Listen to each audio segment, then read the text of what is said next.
Alhamdulillah rabbil alamin wa bihi nasta'in wa ala umurid dunya waddin wassalatu wassalamu ala asrafil anbiya wa mursalin sayyidina Muhammadin wa ala alihi wa ashabihi ajma'in amma ba'du.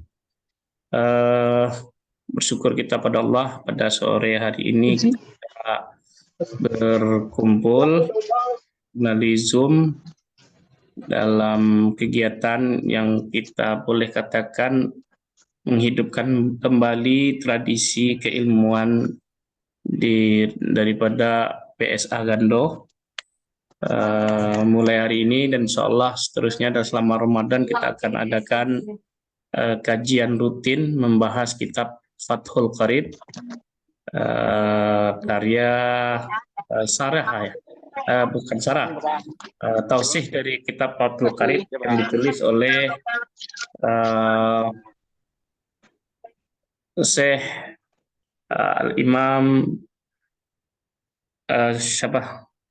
Astagfirullahaladzim. Siapa Ustaz Dan? Al-Bantani, Nawawi Al-Bantani. Yang tausinya Tausih Syekh Imam An-Nawawi Al-Bantani. Ya, Nawawi Al-Bantani, baru ingat belakang. Nah, untuk itu dalam kesempatan ini satu kebahagiaan bagi kita semua, bagi besar PSA bisa menghidupkan kembali tradisi ini. Di belakang ada video virtual background saya bertuliskan perayaan PSA pada tahun 1935 dan mudah-mudahan insya Allah kita sudah masuk usia 1 abad. Ini menjadi semangat baru bagi kita untuk PSA ke depannya. Nah, selanjutnya kita langsung serahkan pada guru kita Ustadz Dailani Ismail LCFH untuk memulai kajian kita. Tadi ada request Ustadz dimulai dari bab kitab As-Saum katanya. Mohon semuanya itu kembalikan pada Ustadz gimana ya. Silakan. Baik, terima kasih Bapak Dr. Adiyar Rahman atas kesempatan yang diberikan. Mohon izin Bapak semuanya Al-Mukarramun yang kita hormati dan kita banggakan semuanya. Assalamualaikum warahmatullahi wabarakatuh. Waalaikumsalam warahmatullahi wabarakatuh. Alhamdulillahi rabbil alamin wassalatu wassalamu ala sayyidil anbiya'i wal mursalin wa ala alihi wa sahbihi ajma'in. Rabbi shrah li sadri wa yassir li amri wahlul 'uqdatam min lisani yafqahu qawli. Pertama-tama mari kita senantiasa panjatkan puji syukur kehadirat Allah Subhanahu wa taala. Salawat beriring salam kepada junjungan Nabi kita Muhammad sallallahu alaihi wasallam. Semoga apa yang menjadi ikhtiar kita bersama khususan pada sore hari ini menjadi nilai kebaikan yang diselimuti oleh amalan soleh dan pahala yang berlipat ganda hendaknya di sisi Allah. Amin ya rabbal alamin.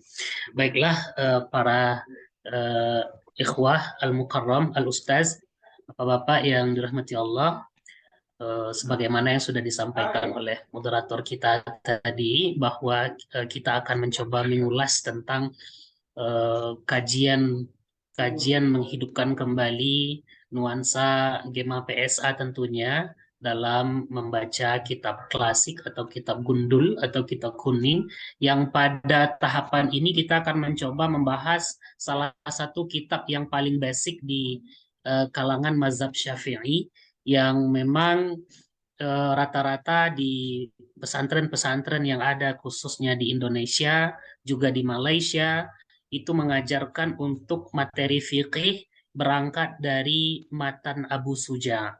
Matan Abu Suja itu adalah dasar pedoman untuk mubtadi atau penuntut ilmu yang pemula untuk belajar fikih mazhab Syafi'i. Abu Suja yang kita tahu eksistensi beliau berada pada hidup di zaman pada tahun abad 11 ya, abad 11, dan alhamdulillah sekarang kita masih bisa menikmati karangan-karangan beliau, diantaranya eh, matan beliau yang dikenal dengan Ikhtisar Abi Suja, kemudian disyarah ya di dalam kitab yang lebih masyhur lagi sebagai syarah dari matan Abu Suja tersebut adalah Fathul Qarib ya. Kemudian kitab Fathul Qarib tersebut ditausyih oleh ulama besar yang berasal dari Banten, ulama Indonesia, daripada Kiai Haji Ahmad Dahlan, dan gurunya daripada Kiai Haji Hashim Ash'ari, dan juga gurunya daripada Buya Haji Abdul Karim Amrullah atau ayahandanya Buya Hamka. Tetapi Bapak-Bapak, tadi juga ada usulan bagaimana kalau kita langsung loncat ke bab tentang puasa. Di sini juga ada usulan bagaimana kita lihat Fathul Qoribnya saja, Ustadz. Kita jangan ke tausihnya dulu, karena tausih daripada Syekh Al-Bantani itu kelasnya sudah tinggi. Setelah kita baca itu kelasnya hasyiah ya. Hasyiah adalah penjelasan konkret lagi setelah adanya syarahan. Jadi di kitab khususnya Fathul Qorib kan cuma ada dua nanti tuh, ada matan daripada Abu Suja itu, kemudian juga ada syarah daripada kitab Fathul Qorib tersebut. Baiklah para asatiz, kita sambil share screen ini ya Pak Dokter. Silakan Ustaz.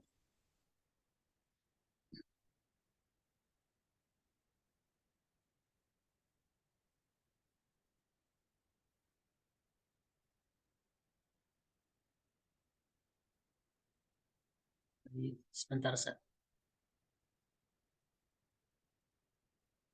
Lihat dulu langsung ke bab saum.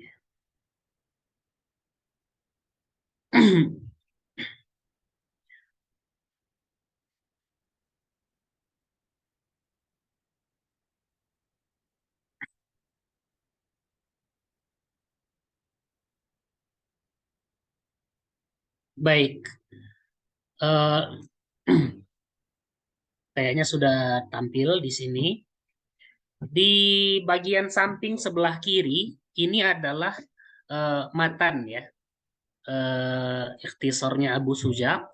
Kemudian yang di dalam halaman tengah ini merupakan syarahan ya dari Muhammad Qasim Al-Jazi ya.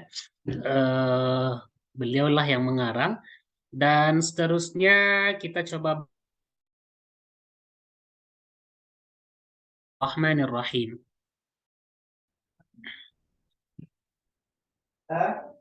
Kitabus Siyami ya, Kitabus Siyami, kitab tentang as-siyam.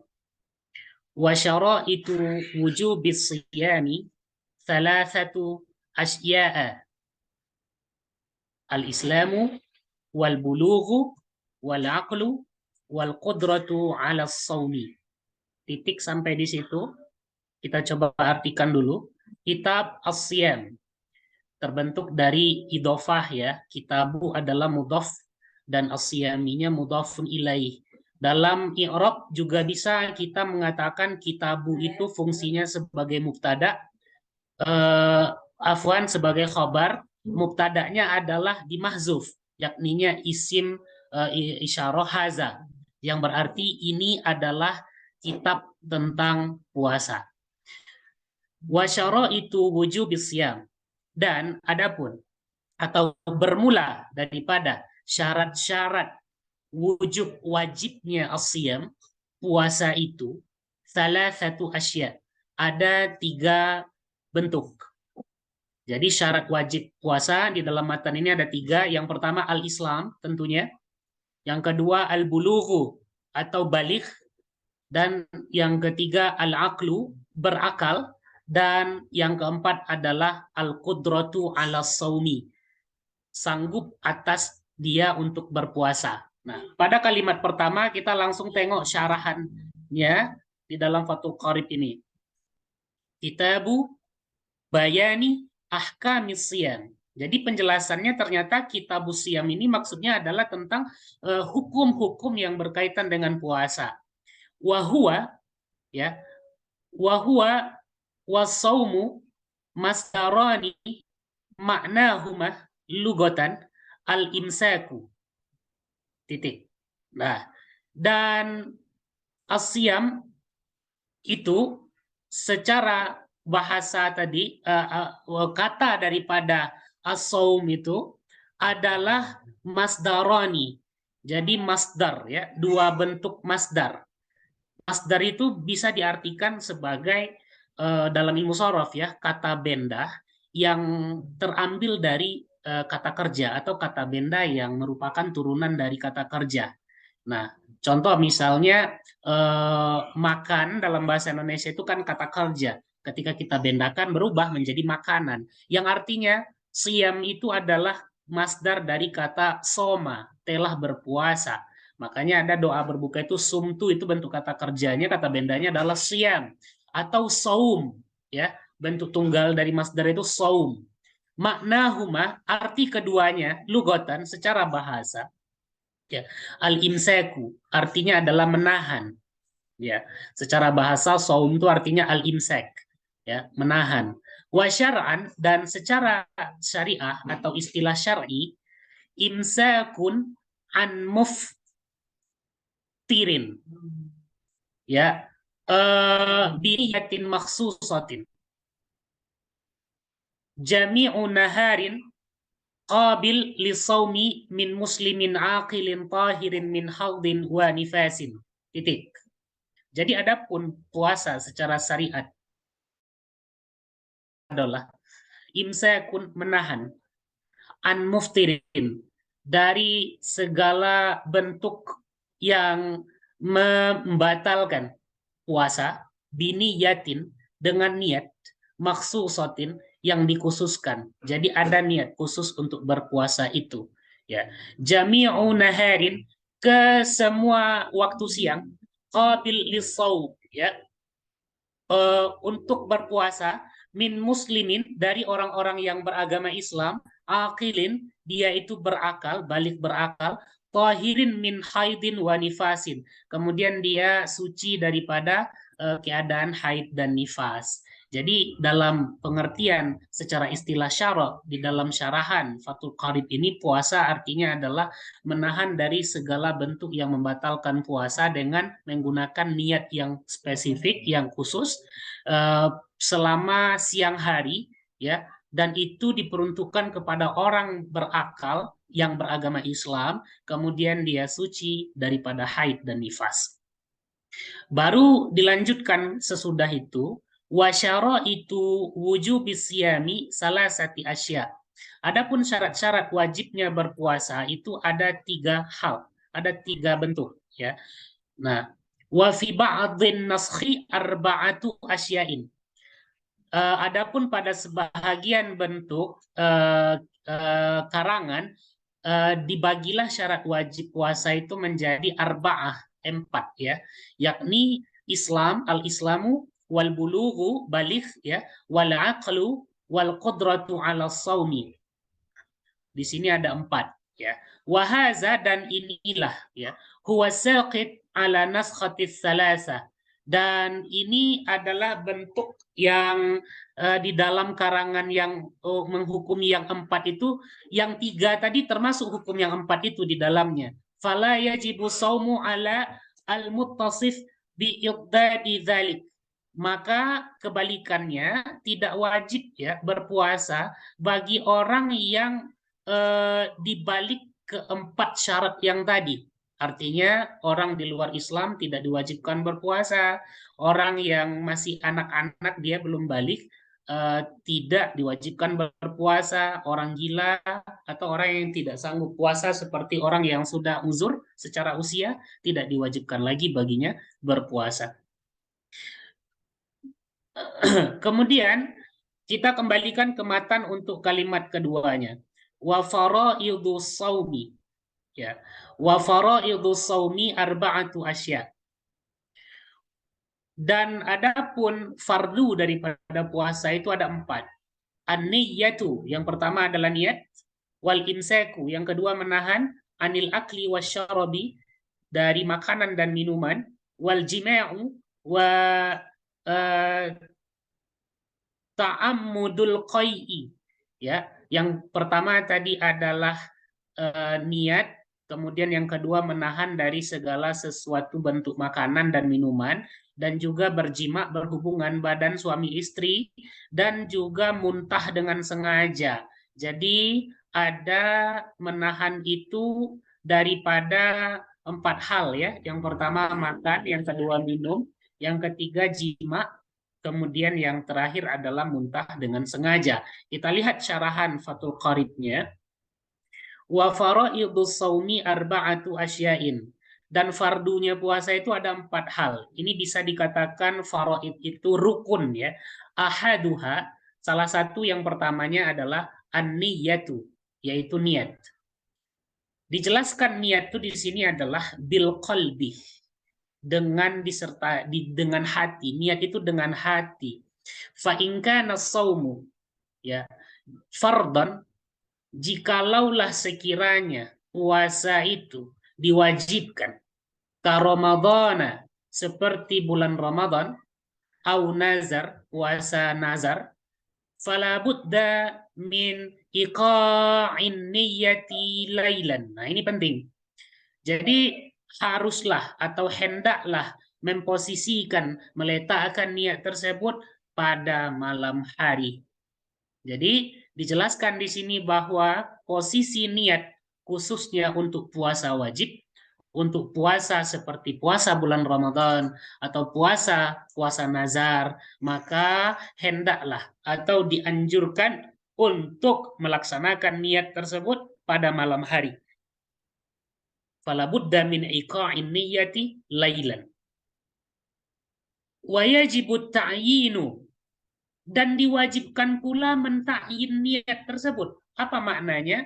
Takyin niat itu, takyin adalah masdar dari ayyana, dari kata ainun, mata. Artinya apa? Dispesifikkan niatnya. Kalau misalnya kita puasa di bulan Ramadan, ya udah niatnya kita sebut puasanya tuh di bulan Ramadan. Nawaitu sauma ghadin an ada'i fardhi Ramadan lillahi ta'ala.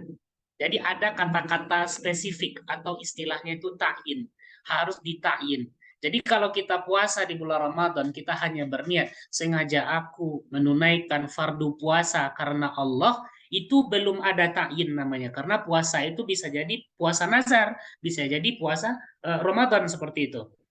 Jadi wajibu ta'yin fi saumil fardi, harus dispesifikkan redaksi kata niat itu pada puasa wajib. Ka Ramadan, seperti puasa Ramadan, ya. Wa akmalun niyyati saumihi an yaqula asyakhsu, dan sesempurnanya niat puasanya seseorang ketika dia berkata nawaitu sauma godin an ada'i fardi Ramadana hazihi sanata lillahi ta'ala. Aku berniat berpuasa pada keesokan harinya an ada'i fardi Ramadana, dilakukan secara ada, wajib pada bulan Ramadan pada tahun ini lillahi ta'ala, karena Allah subhanahu wa ta'ala. Wasani, dan ada rukun yang kedua, al-imsaku anil akli wasyarabi, yaitunya menahan daripada bentuk makanan dan minuman. Nah, ini penjelasannya. Wa in qallal ma'kulu wal masyrubu indat ta'ammudi fa in akala nasiyan aw jahilan lam yuftirani kana qariban bil Islam aw nasya'a bi idan anil ulama wal aftar. Ini tulisannya agak rancu di sini, agak kurang jelas. Anhu ya, karena qariban anhu bil Islam ya. Jikalau, jadi menahan dari makan dan minum. Syarahannya di sini yang dimakan itu jikalau sedikit, begitu juga yang diminum itu juga sedikit. Tatkala kita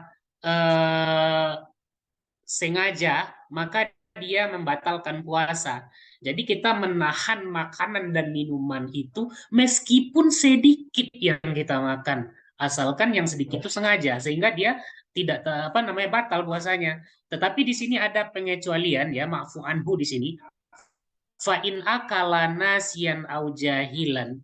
Nah, lam yuftiran. Jikalau sekiranya ada seseorang yang berpuasa itu lupa dia, ya, atau karena jahil atau kebodohan dia terhadap dugaan makanan tersebut bahwa itu adalah jenis makanan, lam yuftiran, maka tidaklah membatalkan puasanya. Nah, sebaliknya, tapi kalau seseorang itu dengan sengaja memasukkan makanan atau minuman walaupun sedikit, itu langsung membatalkan puasa. Ya, baiklah. Kemudian menahan diri dari makan dan minuman tadi ya. Selanjutnya yang ketiganya adalah menahan diri dari perbuatan aljima. Ya, aljima itu di sini abidan ya, wa ammal jima nasian fa kal akli nasian. Nah, ini sama dengan menahan makan dan minum tadi. Kalau perbuatan jima dilakukan sengaja tentunya batal. Adapun tidak disengaja maka sama seperti memakan minuman secara tidak disengaja. Adapun rukun yang keempat ar-rabi', ta'ammudul qai'i, dengan sengaja muntah ya. Muntah dengan sengaja ya. Falau gola bahul qai'u lam yubtil saumahu ya, lam yubtil saumahu, maka jikalau ya ghalabahul qai, artinya muntahnya itu tidak disengaja ya, tidak ada unsur, maka tidak membatalkan puasanya. Wallazi yuftiru bihi shaim asyratu asya. Nah, ini masuk ke kalimat yang ketiga lagi. Jadi sebelum kita lanjutkan asatis al-mukarramun, Bapak-bapak semuanya, di sini jelas bahwa di dalam matan Abu Suja ini ya, atau matan takrib dalam kitabnya itu, dua kalimat awal pada bab puasa itu baru menjelaskan tentang syarat-syarat wajib puasa dan juga rukun-rukun puasa. Kemudian syarat wajib dan rukun tersebut dijelaskan di dalam Fathul Qarib, di mana syarat wajib yang ada 4 itu diantaranya adalah beragama Islam, kemudian baligh, kemudian berakal, dan yang terakhir sanggup untuk berpuasa. Apabila tidak termasuk ke dalam 4 bagian ini, maka bagi mereka itu tidaklah wajib baginya berpuasa, seperti orang kafir atau anak-anak atau orang gila atau orang yang sudah uzur secara usia. Selanjutnya, untuk rukun daripada puasa itu ada 2 aja di dalam kitab ini. Yang pertama adalah niat, dan yang kedua menahan dari bentuk makanan dan minuman dan perbuatan suami istri dan juga muntah dengan sengaja. Di syarahannya dijelaskan bahwa pelaksanaan niat itu harus di dalam hati, tinggal lagi persoalan apakah dilafazkan atau tidak. Nah, kemudian dilakukan pada malam hari kalau sekiranya puasanya itu adalah tergolong puasa wajib, seperti puasa bulan sekarang ini Ramadan ataupun puasa nazar. Kemudian rukun yang kedua adalah imsak anil akli wasyrabi wal jima'i wa udul qai, menahan dari makanan dan minuman, dari perbuatan jima, dan juga muntah dengan sengaja. Keempat hal yang kita tahan tersebut tidaklah membatalkan puasa kalau dilakukan terlaksananya secara tidak sengaja, baik memakan ataupun meminum, ataupun berjima ataupun muntah. Tetapi kalau sekiranya dilakukan secara sengaja, sengajanya itu walaupun amat sedikit sekali ataupun kecil unsurnya, maka secara pasti, secara qat'i itu membatalkan puasa. Nah, itu poin yang pada kalimat matan yang kedua. Ustadz izin. Iya, tafadhol Ya, Ustaz. mungkin sekalian kita tanya jawab nih kalau ada yang diragukan dari penjelasan Ustadz tadi. Mungkin dari saya yang pertama nih Ustadz, tadi kan disebutkan di dalam syarah di Fathul Qorib ini bahwa syarat wajib puasa itu ada 3 atau 4 ya. Ya, yang 4 itu adalah Islam, baligh, berakal atau sanggup melaksanakan puasa. Nah, tadi Ya. percontohan dari sanggup melaksanakan puasa itu adalah orang yang sudah uzur atau sudah tua. Nah, gimana kasus misalnya orang yang melakukan pekerjaan yang secara medis itu di luar kemampuan fisiknya misalnya. Dia butuhkan kalori yang lebih dari yang semestinya. Nah, apakah itu termasuk dari uzur yang membolehkan orang tadi tidak wajib atasnya berpuasa? Nah, itu pertanyaan pertama. Yang kedua, misalnya pekerja buruh kasar yang kerjanya ekstra seperti itu. Yang kedua adalah berkaitan dengan niat tadi.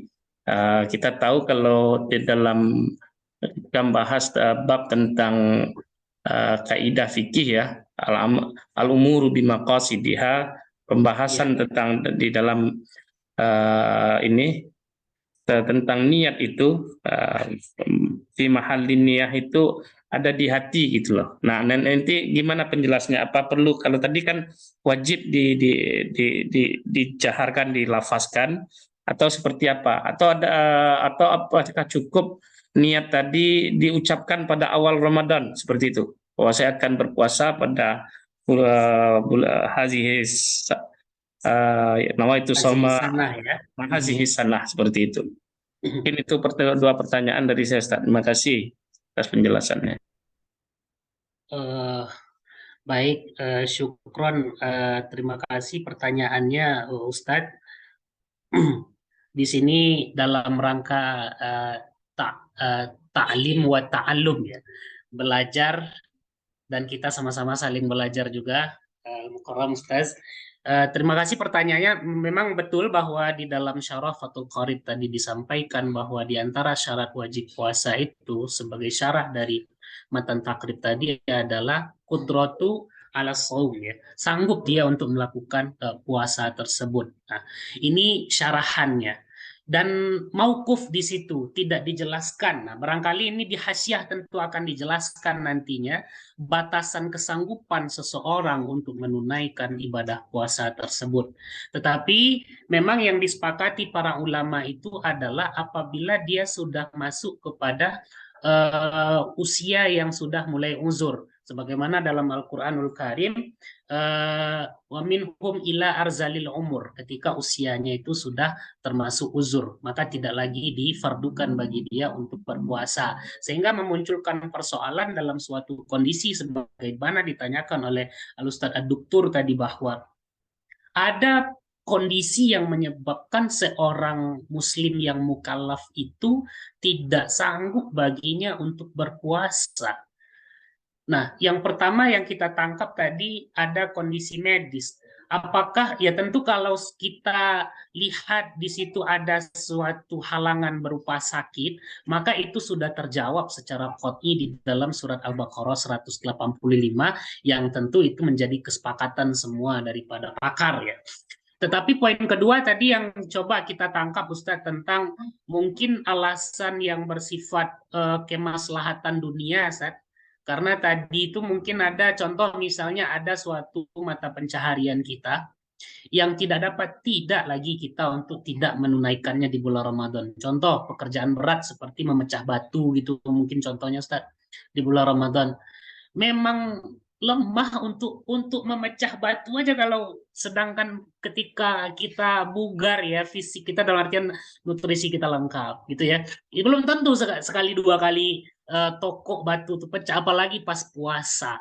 Jadi boleh enggak bagi pekerja tersebut untuk tidak berpuasa di bulan Ramadan? Mungkin itu arahnya Ustaz. Nah, di sini bismillah ya kita coba untuk melakukan ikhtiar terhadap kajian kita ini Ustaz. Kita kaitkan juga dengan maqasidus syariah tentunya. Yang pertama adalah puasa itu kan Ramadan satu kali saja dalam setahun, sedangkan proporsi seseorang itu taruhlah tadi memecah batu. Apakah memang di bulan Ramadan ini nggak bisa dicarikan solusi? Misalnya kita kan tahu 5 bulan lagi nanti masuk Ramadan, bisa nggak kita berdoa kepada Allah sama kita cari pekerjaan yang banyak supaya Ramadan kita bisa tidak terganggu. Nah, ini mencontohkan daripada apa yang dilaksanakan oleh di zaman Khalifah Umar bin Abdul Aziz, bahwasanya banyak para orang-orang Islam di zaman itu mereka di bulan Ramadan tidak bekerja sama sekali. Mereka sudah pasang niat sehingga dimudahkan urusannya oleh Allah Subhanahu wa taala. Itu satu. Kemudian yang kedua, kalau sekiranya di bulan Ramadan dia tidak berpuasa dengan alasan kerja tadi yang memang kita pahami betul kondisinya begitu. Lantas apakah di luar Ramadan akan ada waktu untuk berhenti bekerja nanti kan? Kalau sekiranya ada waktu untuk berhenti, kenapa tidak Ramadan saja yang dipilih untuk sebagai bulan cuti istilahnya? Mungkin ada kondisi lain nanti gitu kan yang memang mengharuskan ya sehingga jatuh ke hukum darurat di bulan Ramadan. Tapi kalau sudah jatuh kepada hukum darurat kepada bulan Ramadan, maka dalam hal ini kita sepakati bahwa dalam kondisi ketika dihadapkan antara hifzuddin dan hifzun nafs bergandengan dalam satu keadaan, maka hifzun nafs lebih diutamakan daripada hifzuddin. Dan ini adalah pendapat para ulama yang kuat. Hal ini jugalah yang mendorong alasan pada waktu COVID kemarin itu bahwa pernah suatu zaman di tahun itu jamaah haji gagal diberangkatkan di tahun itu demi menjaga difa'u syar'i, yaitu menjaga jiwa, hifzun nafs. Sehingga ketika berkumpul dalam satu kondisi hukum antara menjaga agama dan menjaga jiwa, maka lebih diutamakan menjaga jiwa. Kalau memang kalau kita kaitkan dengan posisi pekerjaan kita tadi, Ustaz, kalau memang sudah jatuh ke hukum darurat yang memang udah tantangannya jiwa, ya mau gimana lagi ya terpaksa kita tidak menunaikan puasa dengan catatan harus dikodok pada lain kesempatan. Tapi memang jawaban seperti ini tentu bisa dikatakan harusnya jarang terjadi ya Ustaz. Dan mungkin dari sekian per 1000 mungkin kondisi tersebut mungkin. Wallahu alam Ustaz, itu mungkin kita coba untuk memberikan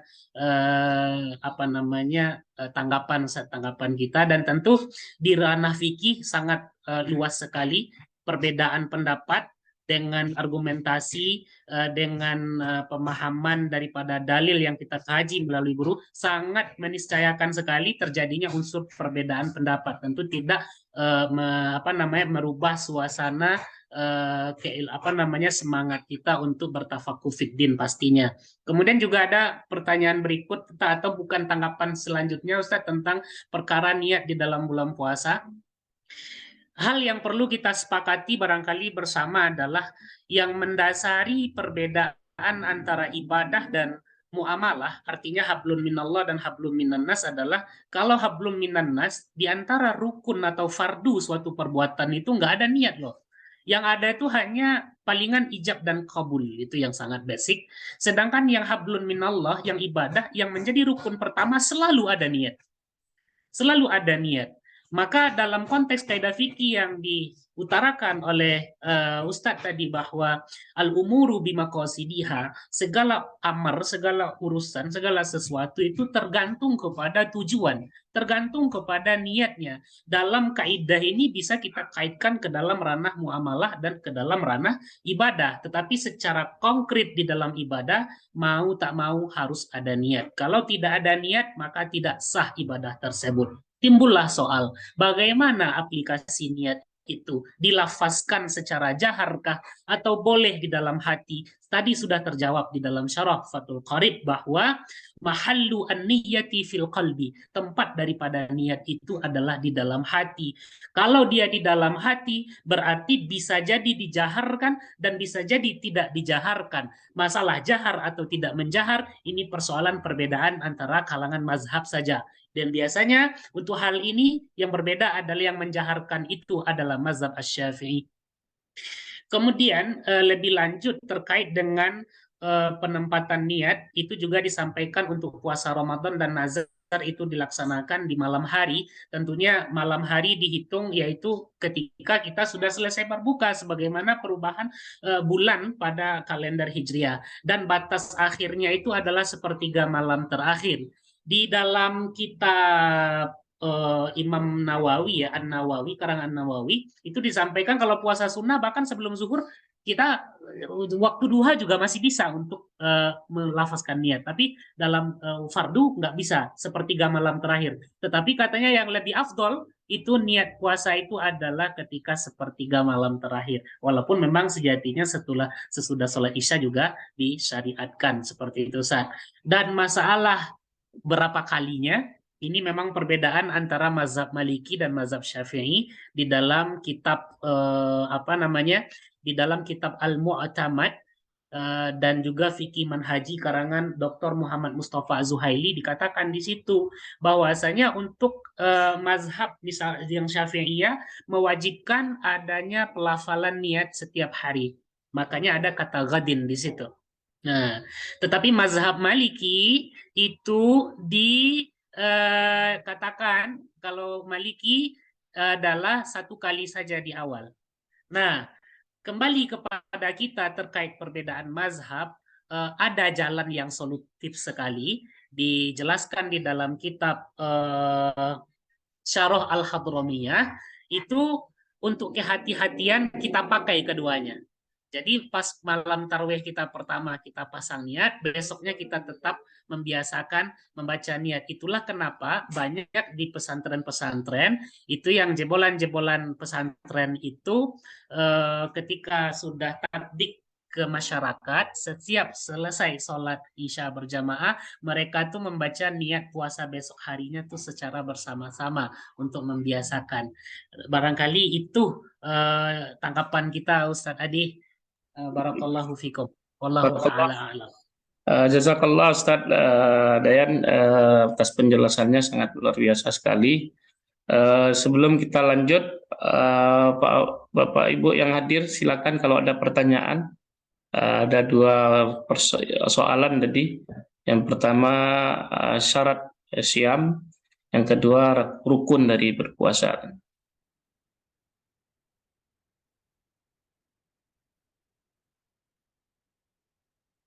Sepertinya belum ada. Belum, kita mungkin bisa lanjut yang bagian yang terakhir tadi, Ustaz. Fadl. Baik.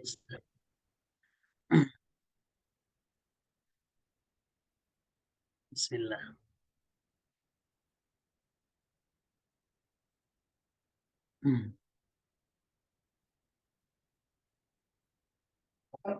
Pada kalimat yang ketiga di dalam matan ini, kita baca ya yang bagian ini lagi, wallazi ya yuftiru bihi shaim asyratu asya'in ma wasala amadan ilal jawfi au ar-ra'si wal, ini ragu kita membacanya, wal haqna fi ahadi as-subulaini wal qai'u amadan wal wata'u amadan fil farji wal inzal an mubasyaratin wal haidhi wan nifasi wal jununi war riddah. Jadi di sini di dalam matan ini dijelaskan ada 10 kategori yang secara langsung atau secara sengaja dilakukan, maka hal tersebut langsung membatalkan puasa seseorang yang berpuasa. Yang pertama adalah mawasola amadan ilal jaufi, segala sesuatu yang sampai ya kepada al jauf atau tenggorokan, ya, sesuatu yang masuk sampai kepada tenggorokan. Awir ra'si atau kepala. Nah, fi'ah atau wal hukna fi'ah hadis subulaini, atau maksudnya ini adalah segala sesuatu benda yang masuk melalui dua lubang yang dikenal dengan kubul dan dubur. Selanjutnya wal qai'u amadan, muntah dengan sengaja. Wal wata'u amadan. Wal wata'u amadan ini artinya bersenggama secara sengaja fil farji, mohon maaf, dalam apa namanya kelaminnya laki-laki perempuan, wal inzali an mubasyaratin, kemudian wal inzal dalam artian itu adalah istimna ya, atau melakukan mengeluarkan sesuatu secara sepihak ya, secara langsung ya, wal haid wan nifas, kemudian haid dan nifas, wal junun gila, war riddah keluar dari agama Islam. Ada 10 poin. Sekarang kita tengok daripada syarahan Fathul Qaribnya.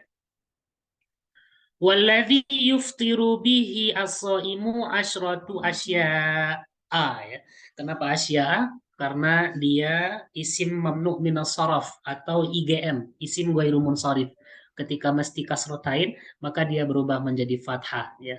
Asya, kata benda yang berwazankan af'alu.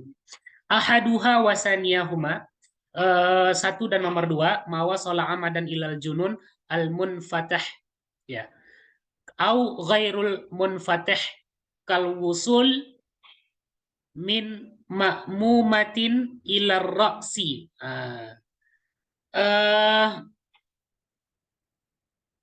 Kita lihat, kita coba menterjemahnya Ustadz. Nah, ini sedikit ragu Ana jadinya. Sampai dengan sengaja menuju tenggorokan. Al-munfatih artinya adalah secara tidak sengaja itu terbuka saja, spontan gitu. Fataha kan, membuka. Munfatih wazan infa'ala yang bermakna ya, terbuka. Ya, tenggorokan dalam keadaan terbuka.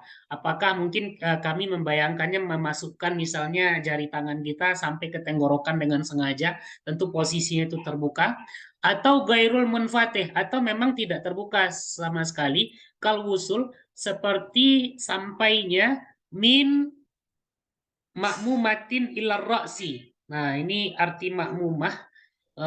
Afwan ini kita ragu di sini. Ilar ra'si, sampai menuju kepala, wal murad imsakus shaim, menahannya orang berpuasa dari sampainya benda tersebut kepada tenggorokan. Ya, Anda kurang paham arti min makmumatin ilar roksi, tapi pada prinsipnya karena ada atof au di sini, atau yang jelas memasukkan suatu benda sampai ke tenggorokan dengan sengaja. Nah, itu membatalkan jelas puasa, walaupun kita bukan makanan ya, tapi kita masukkan sampai ke dalam tenggorokan itu, jaufan ya.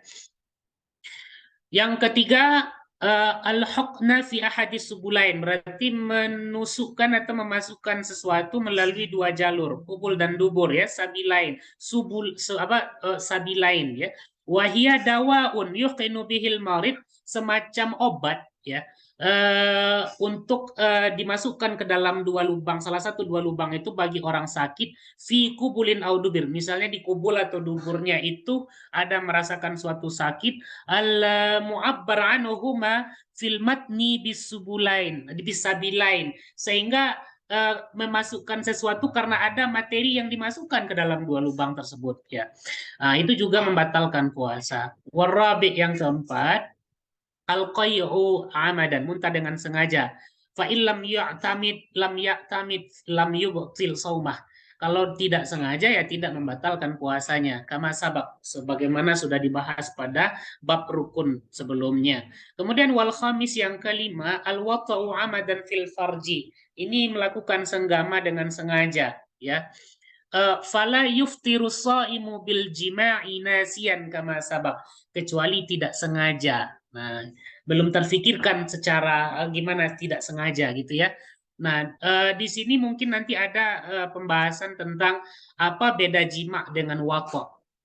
Tadi kan di rukun dikatakan jima, ya. Kalau di sini waqo', al waqo'u amadan fil farji, ya. Kemudian yang keenam, al inzal. Al inzal wa huwa khurujul mani. Inzal ini sinonim dari kata istimna, atau dalam bahasa medisnya bahasa sekarang itu masturbate gitu ya. An mubasyarat ya. Kemudian bila jima'in muharraman ya, lakukannya itu tanpa disertai dengan jima ya, sepihak saja ya. Haraka khurujihi biyadihi aw ghairi muharramin ka ikhrajihi biyadi zaujatihi. Ya, mahram ini. Ya. Jadi melakukannya itu dengan cara melalui tangan daripada pasangannya, mahramnya seperti istrinya, atau melalui tangannya sendiri. Nah, ini membatalkan puasa secara langsung, ya. Au jariyatihi. Ini maksudnya tetangga maksudnya ya. Wahtirazi bimubasyaratin an khurujil mani bihtilamin fala fitara bih. Nah, di sini ada penyampaian pengecualian ya, apabila khurujil mani bihtilam. Kalau keluarnya ya cairan mani itu melalui pipi ya, fala fitara bih, tidaklah membatalkan daripada puasanya ya, jaziman ya. Kemudian as-sabi' yang ketujuh ila akhirihil asyarah, digabungin ya, 7, 8, 9, 10, yaitu haid ya, kemudian nifas ya, kemudian gila junun, kemudian riddah, keluar atau murtad ya, keluar dari agama Islam ya. Famata toro'a syai'un minha fi asna'is saumi abtalahu ya. Dan tatkala ya kebagian yang 4 itu ya dilakukan daripada tatkala dia berpuasa, maka langsung batal puasanya itu ya. Wa yustahabu fi saumi salah asya. Nah, baik. Ini hal yang disunnahkan masuk kepada kalimat keempat ya dalam matan daripada Abu Suja. Nah, inilah penjelasan daripada 10 hal yang membatalkan puasa orang-orang shaim yang berpuasa menurut syarah kitab Fathul Qarib. Nah, saya kembalikan dulu untuk kalimat yang ketiga ini kepada ketua sidang atau moderator kita. Tafadhal Ustadz Adi. Saya terima kasih Ustadz atas penjelasannya, sangat jelas sekali ya apa yang disampaikan tadi. Ada 10 perkara yang membatalkan puasa secara langsung tadi. Ada berjima, kemudian memasukkan sesuatu dari 2 lubang, itu kubul dan dubur. Kemudian ada apa namanya tuh mengeluarkan al-wata' itu ya. Ada juga ya. Ada juga inzal atau beronani ya. Ya, masturbasi dan seterusnya. Ada haid, nifas dan seterusnya. Jadi itu kalau terjadi hal yang demikian maka secara otomatis puasanya menjadi batal. Silakan ada mungkin Pak Arizan ada pertanyaan atau tanggapan, saya persilakan.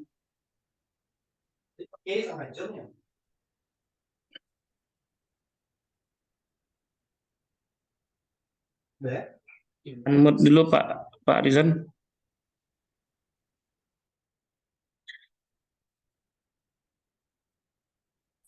Masih mati mikrofonnya. Udah. Silakan. Nih, untuk sementara mungkin dulu. Mungkin nanti untuk kedepannya mungkin karena menulis masalah Gema PSA, mungkin sebaiknya mungkin kita keluarkan dalam bentuk tulisan. Ya, insya Allah. Terima kasih Ustadz untuk sarannya. Kalau kan awak yang tahu kan, cuman awak yang tergabung yang tahu, cuman kalau dalam bentuk tulisan mungkin bisa di misalnya mungkin tahun nanti mungkin diterbitkan namanya buletin dakwah Gema PSA, bisa dikirim di masjid-masjid. Mungkin itu lebih masyarakat kepada warga Sulawesi khususnya. Ya, saran yang sangat bagus. Insya Allah ini kita dalam pengerjaan website PSA sendiri. Insya Allah hasil kajian kita nanti akan kita buatkan tulisannya sehingga nanti bisa dibacakan, dan rekaman ini nanti kita siarkan ulang di YouTube insya Allah.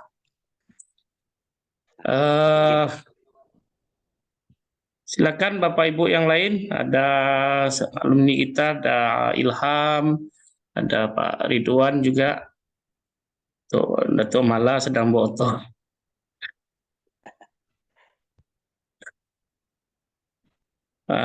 Ini jujur saya sangat senang sekali ini Ustaz Dailani atas kajian kita perdana ini. Ini selain memanggil kembali memori tentang apa yang sudah pernah dipelajari di PSA, sekaligus mengingat-ingat kembali kajian yang mungkin bisa jadi sudah lupa kita nih. Karena dan hal yang paling penting adalah kita langsung merujuk pada sumber yang mu'tamad ya, yang pokok gitu loh, yang sumber-sumber primer yang dipelajari di pesantren-pesantren hampir di seluruh Indonesia seperti itu. Jadi ilmu yang kita peroleh hari ini sangat luar biasa sekali menurut saya. Silakan kalau ada tanggapan. Mungkin Hadi, Ya, silakan. supaya mungkin kalau tidak salah mungkin kita batasi waktu misalnya. Jadi kawan supaya tidak terlalu bosan kawan. Mungkin kalau waktu mungkin setengah jam, 1 jam dalam satu kali pertemuan. Jadi kalau saya sedikit kawan kan itu kan. Oke, siap. Baik, kalau tidak, saya pikir untuk pertemuan pertama ini kita cukup tadi sampai kalimat yang ketiga dari Matan Suja, sehingga nanti kita akan bisa lanjutkan di pertemuan berikutnya, insya Allah pada hari Rabu, Ustaz ya? Rabu insya Allah. Rabu insya Allah. Ya, terima kasih pada Ustadz Dailani Ismail yang sudah membersamai kita mempelajari kitab Fathul Qarib. Alhamdulillah majelis ini menjadi sangat bermanfaat untuk kita dalam rangka talabul ilm. Mudah-mudahan Allah memberkati kita. Kita akhiri dengan bacakan hamdalah. Alhamdulillahirabbil alamin. Alhamdulillahirabbil alamin. Subhanakallahumma wa bihamdika asyhadu an la ilaha illa anta astaghfiruka wa atubu ilaik. Assalamualaikum warahmatullahi wabarakatuh. Waalaikumsalam warahmatullahi wabarakatuh.